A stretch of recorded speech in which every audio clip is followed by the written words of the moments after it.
"You're exaggerating, it's just a wedding," my mother said when I wasn't invited to my own sister's wedding. Instead, I booked a trip a few days later. My family kept calling my cell phone. "My name is David Romero, I'm 33 years old.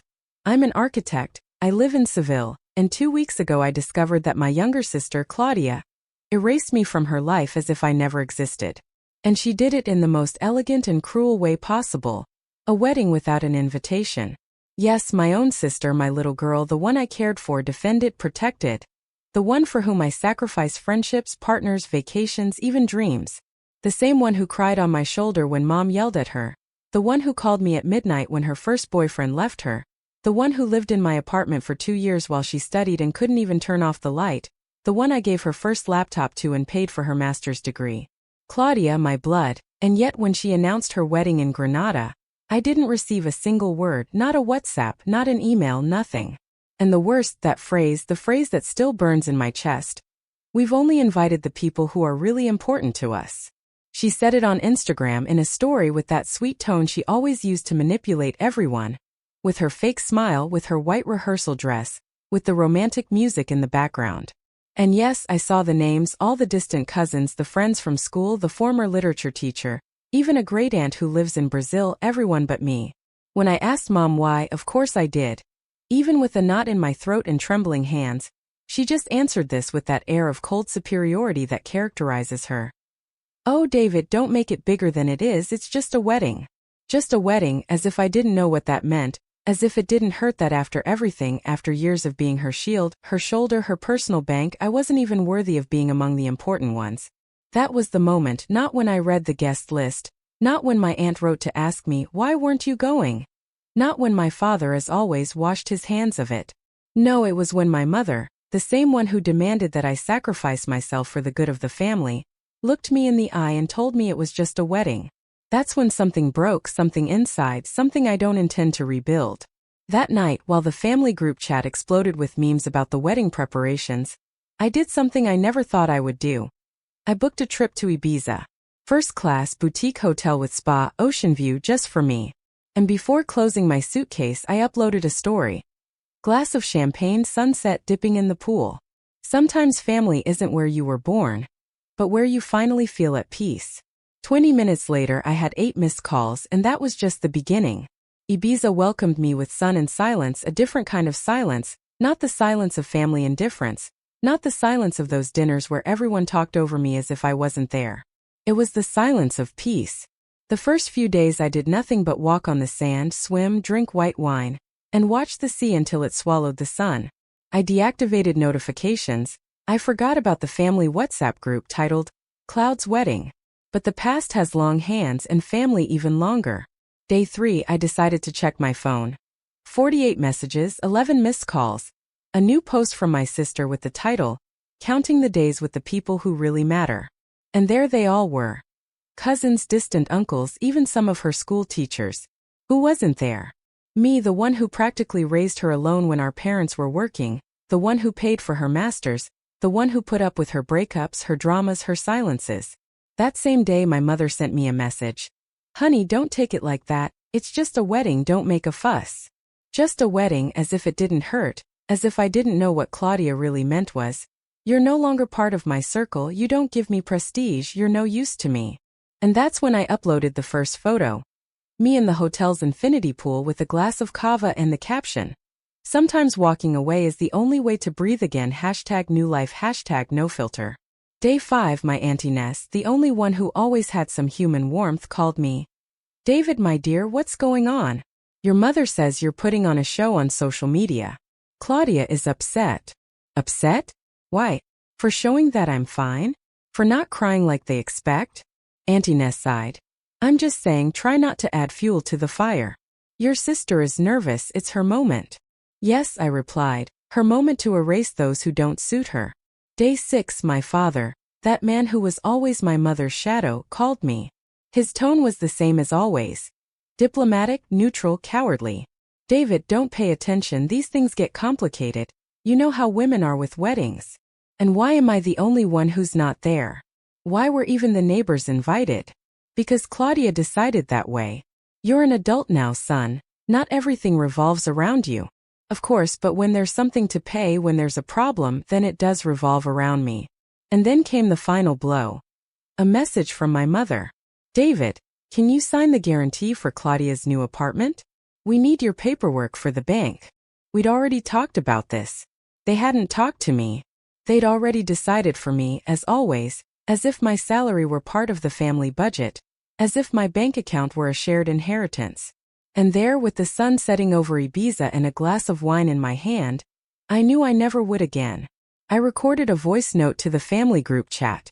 My voice was calm but firm. I'm not signing anything. I'm not justifying anything. I'm not anyone's bank or emotional life raft. If all this is normal for you, I wish you luck, but not with me anymore. Silence. Then, little by little, the messages began to fall. First Claudia, then Mom, then even Claudia's fiancé, all with the same tone. Confusion, surprise, guilt camouflaged as concern. But I was already far away, further than ever, and for the first time I felt close to myself. Okay, the wedding day arrived Saturday. Me and my Ibiza having a quiet breakfast facing the sea. Coffee, toast, and zero stress. Meanwhile, back in Granada, everyone was in event of the century mode. I'm not going to lie, I was curious. I opened Instagram, the usual thing. Claudia uploading 1,000 stories. White dress, bouquet, makeup, entrance with dad as if they were besties, friends shouting the most beautiful bride, and the typical background song like Ed Sheeran or something. All very nice, very perfect, or so it seemed. Around 12, my phone started vibrating nonstop. First a message from my cousin Javi. Dude, did you know about this? Link to a Twitter thread. I enter. A video recorded from one of the pews at the back of the church. Claudia at the altar holding the groom's arm, the background music, everyone applauding, and suddenly the guy stops, literally freezes as if something had crossed his mind. She whispers something to him, you can't hear it well. He answers her without looking at her, and without saying another word, he turns around and leaves. Just like that, in front of everyone. A woman screams, another starts crying. The groom's mother stands up as if she'd been punched in the chest. Claudia remains stiff, her eyes wide. The priest doesn't know what to do. A security guard tries to stop the groom. He pushes him away and goes out the main door. The camera moves, it falls to the ground, people running after him, voices, shouts, chaos. I watched the video 3 times. I couldn't believe it. I thought, this is a joke, a montage. But no, it was uploaded by 3 different accounts from different angles. Confirmed. The wedding went south right at the altar with 150 people watching. And of course what followed was predictable. Message from my Aunt Carmen. David, please answer, Claudia is bad, we need you to come. Sorry, now I'm part of the family? Now I'm useful? After they didn't even invite me to the wedding, after Claudia publicly said that only important people would go, I left the message on scene. Then my mother. Please David, this has been a disaster. You don't know everything that's happened. Your sister needs you. I didn't answer that one either. A while later I get a voice note. It was the voice of Sergio, a cousin's husband. Brother, you don't know the mess. The groom found out about some messages from Claudia with an ex, total madness. They were recent, like 2 months ago. Someone showed them to him right before the ceremony. It wasn't a coincidence, he had them printed, paper in hand. He threw them in her face in the dressing room, said something like, "This is what awaits me and I'm marrying you," and left. Boom. And that's when I remembered that time Claudia called me crying at 2 in the morning because her ex left her for another woman. I went to get her in the car without saying anything, just drove. I spent an hour listening to her say that no one understood her. I made her soup, let her sleep in my bed, I slept on the couch, and 2 days later she went back to that same guy and never thanked me. So no, it didn't surprise me that she kept writing to him. Nor did it surprise me that someone found out and threw it in her face on her wedding day. And honestly, I wasn't sorry. I was angry because I know that if things had gone well, they wouldn't have even remembered me. I spent the afternoon at the spa. Massage session, sauna, total relaxation. I uploaded a photo. Me with a cocktail in hand, turquoise sea background. Hashtag #Lester massages, hashtag self-care, hashtag not available. Total silence. I turned off my phone. No vibration, nothing more. No more David fixes it. No more David helps us. No more being the free emotional support for a family that only sees me when it suits them. And while all that was burning back in Granada, I slept like a king. For the first time in years. I returned to Seville a week after the wedding, not out of nostalgia or family. I had to close things, empty the apartment, do paperwork, the minimum. I didn't answer any messages. I didn't open any of the 80 WhatsApps I had pending. I saw some from the lock screen. Claudia is devastated. Mom won't stop crying. Don't be cruel. Cruel? Me? After they erased me from the wedding as if I didn't exist? After years of putting up with everything and swallowing every humiliation in silence, now I'm the cruel one? Well, yes, if that's being cruel, then call me cruel. I went to the notary, removed my parents as beneficiaries of my accounts, changed my will, and canceled that account my mother used for family things and that magically was always to pay for something for Claudia. That same day I received a message from her. David, the supermarket card isn't working. Has something happened to the account? I replied. Account closed. Nothing more. I didn't feel like giving explanations. And then came the part that always happens when you start setting boundaries. Someone shows up in person. My mother came unannounced. Doorbell at 8 in the morning. Me still in my robe with coffee in hand. I open and there she is with that face she puts on when she wants you to feel sorry for her. David, are you really doing this? We are your family. I didn't answer immediately, I just stared at her. I could hardly keep myself from laughing at the theatrics. Just a few months ago she made me feel terrible for saying I was exhausted from work. One night I remember I went to my parents' house for dinner. I was wrecked, literally my head was hurting from stress. I told them that maybe I needed to get away for a while, that I felt like no one was listening to me. Do you know what she did? She looked at me, laughed and said, "Oh David, don't start with your drama, always so exaggerated." That phrase killed me. I kept it to myself as always. I went back to smiling as always. But that day I knew that in that house I couldn't show myself as human. I had to be useful, strong, available. Back to the door. Now I'm family? After I wasn't important enough to be at the wedding. She remained silent. Claudia is very bad, David. She's in bed, she doesn't talk to anyone.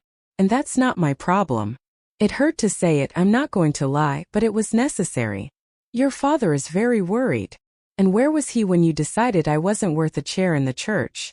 Nothing. Silence. I'm tired, I said.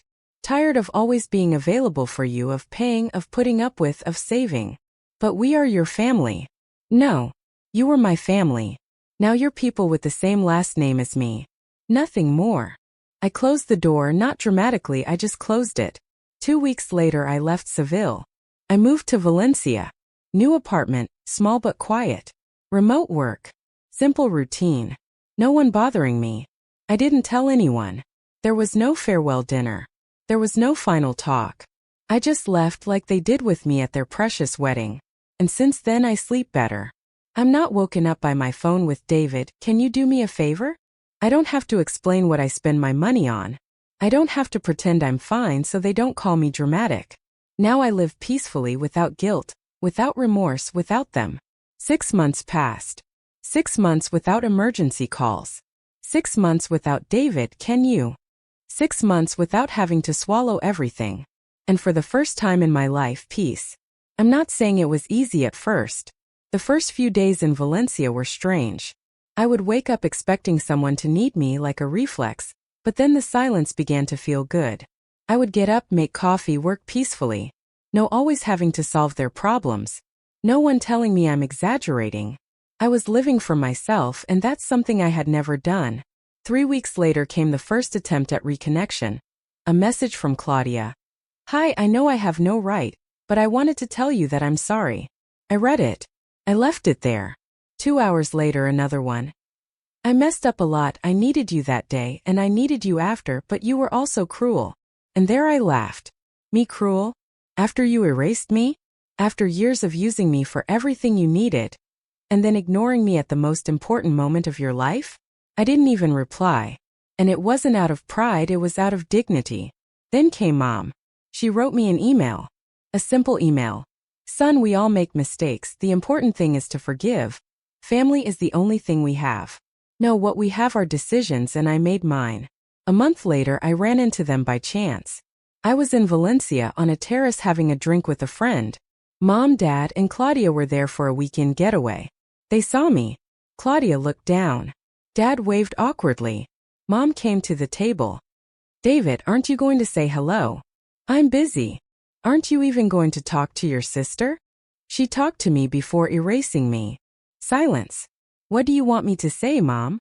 That I'm glad to see you? I just want us to be a family again. And there I let it out. I already have a family. The people who respect me, the ones who don't use me. You had your chance. You lost it. She froze. I turned around, continued with my coffee. Now consequences. 'Cause yes, everything has consequences. Claudia is still living with a friend in a rented apartment. The loan for the new apartment fell through because I didn't sign as guarantor. She's working at something temporary and, according to what I've been told, she's taking medication for anxiety. I feel a little sorry for her. But that doesn't give me back the years I spent being her emotional and financial support. My mother is now saying that David is going through a phase. According to my aunt, she plays the victim in front of everyone. She sold her car, canceled the gym, and no longer goes to her usual beauty salon. The shared account no longer exists. The tap has been turned off. My father still doesn't say anything. He never called, never wrote. I saw him in Valencia that day, and he greeted me as if I were the building's doorman. I don't expect anything more from him. He was never really there. The extended family? Total silence. 2 cousins wrote to me privately agreeing, but I don't want problems with Aunt. The usual thing. Many understand you in secret, few say it out loud. And I'm fine. I'm calm. I have a small studio in Valencia. Remote work. Clients who respect me. I go for a run in the mornings. I read. I write. I laugh more. No one asks me for explanations. No one demands that I give more than I have. No one makes me feel like I have to earn their affection. Today is exactly 6 months since the wedding, and I haven't seen them again, nor do I miss them. Sometimes people ask me if I feel bad about breaking up with my family, and the truth is I feel free. I finally feel like myself. They called me selfish, but they didn't know what someone looks like who finally starts living for themselves. Thank you for reading, and if you're reading this wondering whether to cut off what's tearing you apart, do it. Don't hesitate, because peace is priceless, and living for others is not life either. David. Final update, responding to your comments. Wow, I really didn't expect this. I published my story to vent, to get something out that I've been swallowing for years. I thought some people would identify, I thought others would criticize me harshly. That also happened, but I didn't imagine so many people would write saying, the same thing happened to me. It's like you're telling my life. Thank you for putting it into words. And I'm the one who has to give thanks. I read every comment. Some made me cry, yes, believe it or not, I also cry. Others made me angry, I admit it. And many made me remember things I had well hidden. Well covered up with that typical phrase, it's not a big deal. But it was. It was. And that's why I'm writing this last update, because I want to respond to some messages that were repeated a lot. But it's your family. Someday you're going to regret it. I've heard this since I can remember, as if the fact of sharing blood is an excuse to put up with everything, as if the word mom or sister automatically gives you a free pass to hurt. No, I don't regret it. And you know what? If I ever do, it will be for not having set boundaries sooner, for having let myself be used for so long, for having wanted to fit in where they had already left me out years ago. You also sound bitter. You couldn't talk about it before disappearing. I talked, I swear I talked. Once, with a trembling voice, I told my mother. Sometimes I feel like no one sees me. Do you know what she answered? Oh, David, always with your things. Why do you have to ruin everything with your emotions? In my family, talking about what you feel is playing the victim, setting boundaries is being ungrateful, and getting tired is being selfish. It wasn't resentment, it was self-defense. And yes, when someone who always says yes one day says no, the rest see it as an attack, but it's not, it's emotional survival. Did it hurt you to walk away? A lot. I don't show it that much, but yes, it hurt. It hurt to delete my sister from my quick contacts. It hurt to block my mother. It hurt not to respond to the voice message from my Auntie Ness. But it hurt me more to stay there hoping that someday they would see me, that they would thank me, that they would value me. And that never came. There were nights I fell asleep crying, days when I felt empty, moments when I wondered, what if I'm the one who's wrong? But no, I wasn't. I was just tired of giving, of being there, of supporting, and of not receiving even the minimum. Would you talk to them again? Not today. And not out of pride, but because going back would be like putting myself back in a burning house hoping that this time I won't get burned. If someday they change, if they really do, not with fake tears or emails full of guilt, then maybe. But only if I can return as a person, not as emotional support, not as a bank, not as the one who always takes the hit. I want to thank everyone who commented with empathy. Those who shared very hard stories that left me with a lump in my throat. Those who told me, I believe you, even though it hurts. And also thanks to those who criticized. Not all of them did it with bad intentions, some made me see things from another angle. But if you, the one reading this, feel invisible in your own family, if you feel like you're giving and no one sees you, if you think talking is making drama, that crying is bothering, and that setting boundaries is being selfish, you're not crazy, you're not the problem, and you're not alone. It's not selfishness, it's self-esteem. And yes, at first it hurts, but then you breathe and you realize that the air without guilt, without manipulation, without having to ask permission to exist, tastes different.